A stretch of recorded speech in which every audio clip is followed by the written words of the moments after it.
যথাযোগ্য মর্যাদায় 59 জেলায় ও 78তম স্বাধীনতা দিবস পালিত হয়েছে। জেলার মূল অনুষ্ঠানটি জেলা সদর কৈলাসহরের কলেজ স্টেডিয়ামে অনুষ্ঠিত হয়েছে। মন্ত্রী টিঙ্কু রায় জাতীয় পতাকা উত্তোলন করেন এবং কুচকাওয়াজ পরিদর্শন করেন। এদিন কুচকাওয়াজে অংশগ্রহণ করেছিলেন রাজ্য পুলিশ, টিএসআর, মহিলা police, DR police, NCC, Kailashahar কলেজের এনএসএস। মাঠে 59 জেলার বিভিন্ন স্কুলের ছাত্রছাত্রীরা সাংস্কৃতিক অনুষ্ঠান করে। অনুষ্ঠানে মন্ত্রী ছাড়াও উপস্থিত ছিলেন বিধায়ক বীরজিৎ সিনহা, কৈলাসহর পৌর পরিষদের চেয়ারপারসন চপলা রানী দেবরয়, 59 জেলার জেলাশাসক দিলীপ কুমার চাকমা, জেলার পুলিশ সুপার কান্তা জাঙ্গির, অতিরিক্ত জেলাশাসক অর্ঘ্য সাহা, অতিরিক্ত পুলিশ সুপার ভি দার্লং, কৈলাসহরের মহকুমা শাসক প্রদীপ সরকার, কৈলাসহরের মহকুমা পুলিশ অফিসার জয়ন্ত কর্মকার, বিশিষ্ট সমাজসেবী অমলেন্দু দাস, শ্যামল দাস সহ অন্যান্যরাও।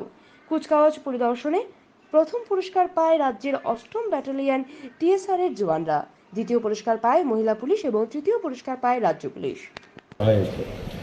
রাজ্যের সরকার মানুষের সামাজিক ও আর্থিক উন্নয়নের জন্য ব্যাপক কর্মসূচি গ্রহণ করেছে। আমাদের রাজ্য কৃষি প্রধান রাজ্য। আমাদের এখানে কৃষকদের জীবনমান উন্নয়নের লক্ষ্যে একদিকে যেমন প্রধানমন্ত্রী কিষাণ সম্মান নিধি যোজনায় রাজ্যে এখন পর্যন্ত 2,76,459 জন কৃষক উপকৃত হয়েছেন। রাজ্যে কৃষকদের ব্যাংক অ্যাকাউন্টে 17তম কিস্তি সহ 736 কোটি 38 লক্ষ টাকা জমা পড়েছে। অন্যদিকে বর্ষাতে বা খরাতে কৃষকদের উৎপাদিত ফসল যদি নষ্ট হয়ে যায় তাহলে তারা যাতে রাস্তায় বসে যেতে না হয় তার জন্য প্রধানমন্ত্রী ফসল বীমা যোজনা রাজ্যের কৃষকদের আনা হয়েছে। কৃষকদের যেন আর্থিক কারণে চাষবাসে সমস্যা না হয় তার জন্য কৃষকদের মধ্যে 3,45,000 ক্রেডিট কার্ড বিতরণ করা হয়েছে। রাজ্যের কৃষকরা সেই কার্ডের মাধ্যমে এখন পর্যন্ত 1822 কোটি টাকা ঋণ পেয়েছেন।